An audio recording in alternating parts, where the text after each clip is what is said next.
Discours de Samuel Eto'o, président de la FECAFOU ce matin lors de l'ouverture des travaux de la session ordinaire du comité exécutif de la Fédération camerounaise de football au centre d'excellence de la CAF à Mbankomo. Avant d'y arriver, nous vous invitons à mettre une pause à cette vidéo, à cliquer sur le pouce bleu, vous abonner et activer la cloche de notification pour ne rien rater de nos prochaines vidéos.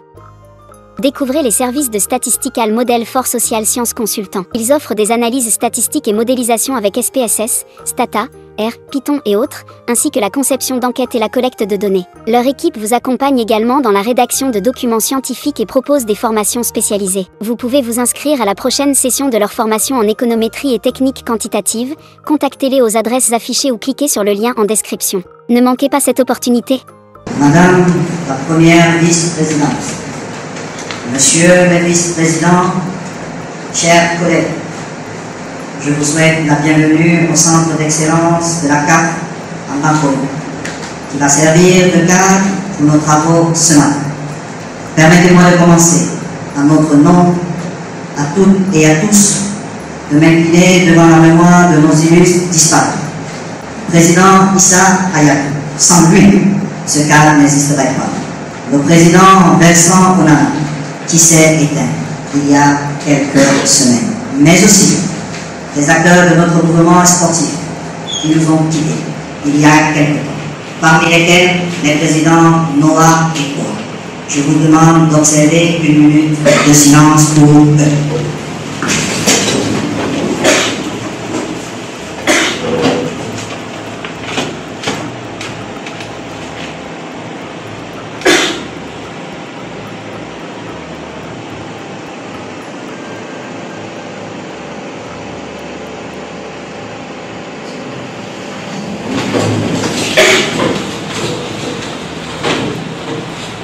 Chers collègues, nous avons vécu une année 2024 difficile, principalement dans le cadre de ce que les commentateurs ont qualifié de crise FECAFOU. Pour ma part, il y avait la nécessité pour la Fédération de faire respecter les dispositions du décret numéro 2014-384 portant organisation et gestion des sélections nationales, signé le 26 septembre 2014 par le président de la République, son Excellence M. Paul Biya. Je ne vais pas revenir sur le détail de ce qui s'est passé, parce que nous avons ensemble et en tout temps discuté du bien fondé des décisions à prendre. Au stade où nous sommes rendus, je ne peux que formuler le vœu que cette accalmie soit le prélude d'un retour à la raison. Les enseignements doivent notamment être tirés de cette période trouble, et c'est le lieu pour moi de déplorer que certains d'entre nous n'ont pas fait preuve de solidarité. D'autres ont avant tout privilégié leur confort personnel et même souvent, au plus fort de cette crise, ils ont joué contre les intérêts de la nation.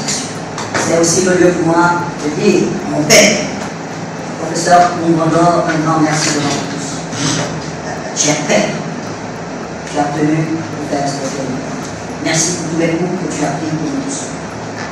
Qu'on se le dise clairement. Qu'on se le dise clairement, le projet qui nous a porté à la tête de cette fédération n'est pas seulement le mien, mais celui de tous ici présents. Les causes et les enjeux de cette crise ne sont pas ceux d'une personne, mais il y va de la survie du mouvement sportif en général et du football en particulier. L'autre leçon majeure à retenir de cette période est la nécessité de construire une véritable indépendance financière. Elle seule peut permettre à notre fédération de pouvoir remplir pleinement ses missions de développement et d'encadrement de notre sport. Nous devons y travailler prioritairement. Pour ma part, je reste convaincu que les actions que nous avons menées depuis notre élection ont permis de redonner vie au football. La vivacité de nos championnats en est le témoin. La ferveur de nos compatriotes et leurs intérêts pour le football témoignent du fait qu'il y a un avant et un après. Sur le plan des infrastructures, nous avons avancé sur nos projets. Les stades de Kousséri et Bamena sont en phase de finition. C'est l'occasion de saluer notre partenariat avec le pays. Le siège de Ouargla est en travaux et nous avons bon espoir qu'en milieu d'année prochaine, nous pourrons y aménager. L'année qui s'achève a été très difficile sur le plan financier, dans le contexte que nous avons connu. la fédération a dû prendre sur ses fonds propres des dépenses importantes afin de supporter certaines charges des sélections nationales. Il faut le dire aussi, les nombreux procès et procédures judiciaires fallacieuses ont causé un préjudice financier important à la fédération. Autant de ressources qui n'ont pas été consacrées au financement du football. La location de cet argent qui nous est imposée par la force des choses a créé des périodes de tension, tout en étant un frein à notre travail.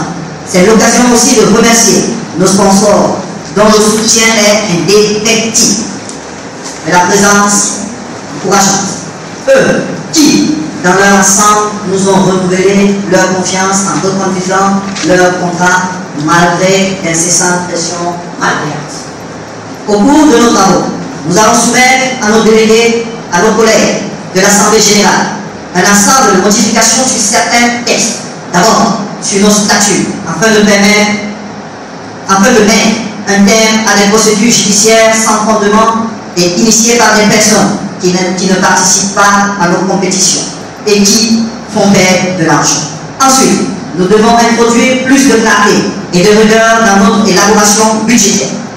Il est important de rendre plus crédibles les parrainages lors de nos prochaines élections afin qu'elles reflètent la volonté des vrais acteurs du football. Il est important de s'adhérer aux exigences des statuts de la FIFA et de la CAF afin d'avoir plus de flexibilité dans la prise de décision. Il est nécessaire de garantir une meilleure indépendance de la FECAF. Les modifications apportées à notre régime interne de passation de marché ont aussi principalement pour but de s'adapter à notre réalité. Nous avons hérité d'un copier-coller qui, au quotidien, ne permet pas de mener nos opérations en toute transparence. La nécessité de la réforme de notre régime financier va permettre d'accélérer notre ancrage vers une meilleure gouvernance. L'ajustement de l'organigramme participe aussi à ces actions qui permettront de rendre les ressources plus efficaces. Au vu de tout ce qui précède, il est essentiel de réaffirmer notre objectif, qui demeure inchangé depuis ma prise de fonction à la tête de cette fédération. Nous devons intensifier nos efforts collectifs afin qu'ensemble, nous œuvrions à redonner à notre pays le plaisir de la victoire et au football camerounais toute sa grandeur. Je vous remercie pour votre aimable et bienveillante attention. Découvrez les services de Statistical Model for Social Sciences Consultants. Ils offrent des analyses statistiques et modélisation avec SPSS, Stata, R, Python et autres, ainsi que la conception d'enquêtes et la collecte de données. Leur équipe vous accompagne également dans la rédaction de documents scientifiques et propose des formations spécialisées. Vous pouvez vous inscrire à la prochaine session de leur formation en économétrie et techniques quantitatives. Contactez-les aux adresses affichées ou cliquez sur le lien en description. Ne manquez pas cette opportunité.